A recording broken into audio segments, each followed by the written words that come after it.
Well, if you've taken your car to get fixed recently, you might have had to wait for months for the parts just to come in. That's because the supply backlog at ports is still an ongoing issue statewide. But now a new solution is being spearheaded right here in Kern. 23 ABC's Brianna Willis explains the significance of the project and how it will help not only Kern County, but also the state. Tire, air, rail, and space. These are the four options the Mojave Inland Port will have when it comes to moving goods.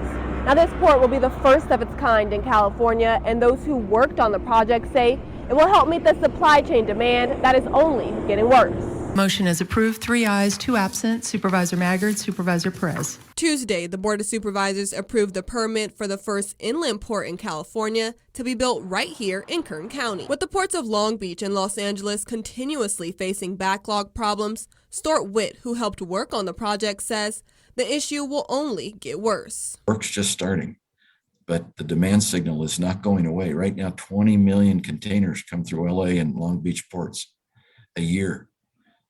And they can't handle that volume. It's growing to 34 million by the end of this decade. Witt says 1 year ago, the state recognized a new solution was needed to try and get containers moving again. But it was Pioneer Partners that found Kern County for the inland port. If you can find a location that has airport that can handle cargo airplanes, has rail that's under capacity where they can put more rail on it, and that Trona line out of Mojave is used 20%, so it has 80% capacity remaining. The port will work in conjunction with Long Beach and LA ports by offloading large containers from ships and using shuttle trains through the Alameda corridor to Mojave to move goods. Witt adds that while it may cause disruption for the area, it will help long term.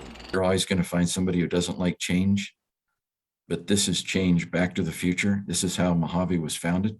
It's been a rail town since it's a classic Southern Pacific Railroad town. Witt and Zach Scrivener, the Kern County Board Supervisor for Mojave, saying at the board meeting Tuesday, this port will help Kern County economically. I see this as a win-win across the board, from businesses to consumers and anyone else who relies on the timely delivery of even the most ordinary household goods that we all generally take for granted, except when we're not able to get them. It solves an immediate problem for the near and long term, creates jobs.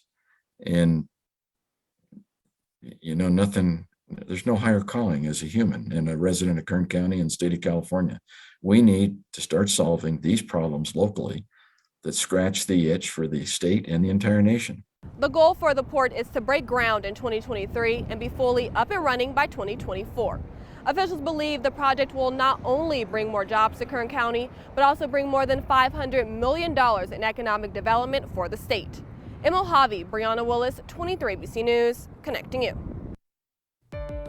With this being California's first inland port, we had questions about where other ports are located in the country. So tonight we're taking a deeper look into that. First, an inland port is defined as a port not located next to the ocean. They can be located next to a waterway, such as a river or canal.